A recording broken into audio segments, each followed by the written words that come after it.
Good day to you, my friends. Welcome to the latest video where I'll be talking about the prelude to the Fast and Fun Friday Run series. So let's go!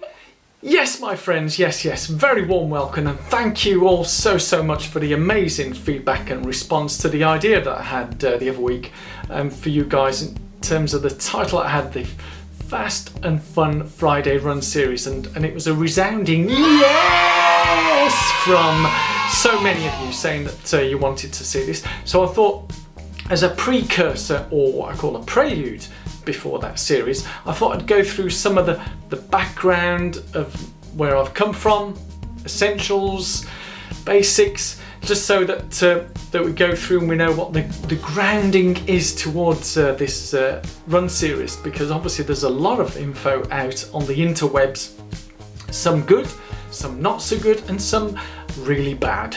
Yeah, and what this is about is more about my experience and what I've done, and how maybe it can help you. If there's some little nugget of information through the series, and maybe through this one as well, that has helped you in some way, then great.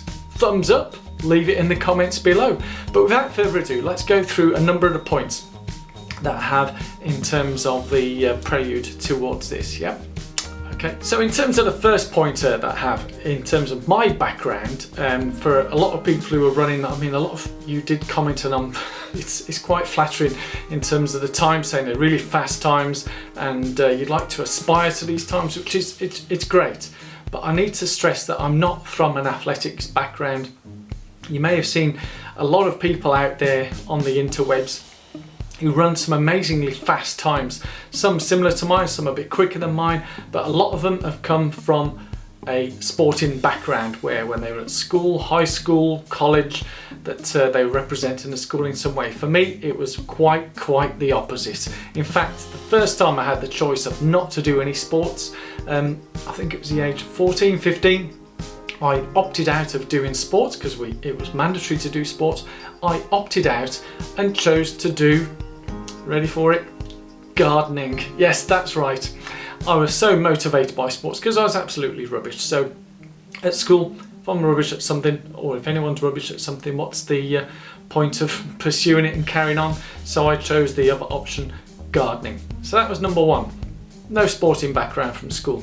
So point number two, in terms of my background, whilst I wasn't from a non-sporting background, I sort of remained active throughout my life, really.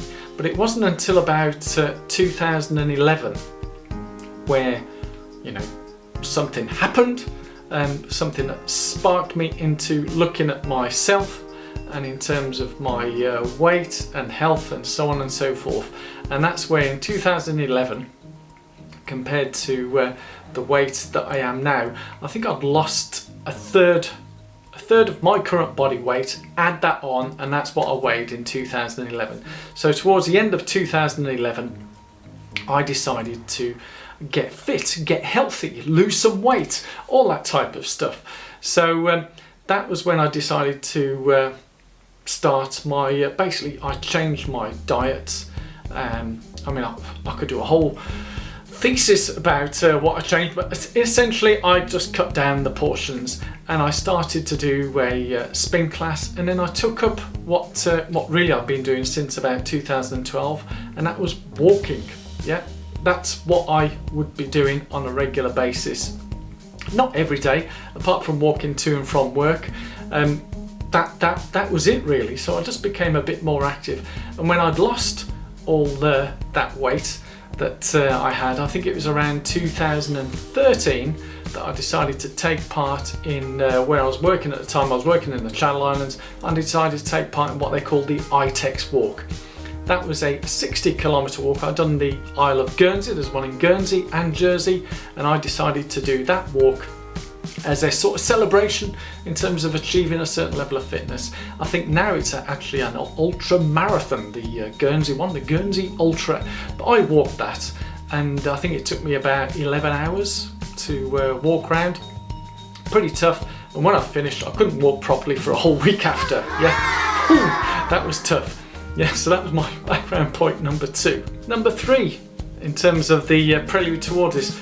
My first race that I ever took part in, I signed up for a half marathon this October coming. It would be 4 years ago that I took part in my first half marathon. Yeah, that's right.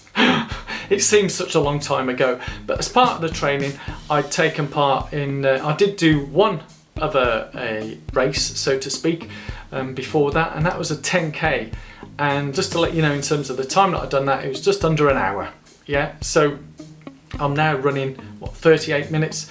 So I never dreamed that I could run those times. So if you even said to me those times when I'd started that I could do this, I would have said you were crazy. So it just goes to show that what we may learn, read, see or whatever, that sometimes we need to sort of park that, forget it, and just do the stuff. So yeah, that was my point number 3. You know, my first 10k, just under an hour. Number four. So what you might see in these videos, because there's going to be a series of videos for marathon, half marathon, 10k, 5k, park runs, is there may be a lot of repeat within the content. So I'm going to be producing the content, so it's like a self-contained one that you can look at it on its own, not having seen any of the others. So there may be some repeats of information in there, you know, when it comes to diets, training plans and all that type of stuff. There may be some repeats in there, so because it's all pretty similar really. But yeah, so there may be some repeats in there, but bespoke obviously to the distances. Yeah. Number 5, which I think is really essential, is that whilst I'll be going through all the different distances, we'd like to think we've become masters of all of them, and it's not possible. You know, if you look at, for example, say Mo Farah, moved up to marathons, and he's not quite able to quite keep up with all the other marathon runners. But when it comes to 10k, obviously he's the gold medalist, and you see people running different distances. You can't be master of all of them. Whilst we can run really good times in all of them if we want to do that, but sometimes we may want to focus on a particular race where we can really excel in. Yeah, so being masters of all may be asking a bit much. Number 6, yes, number 6 point as part of the prelude.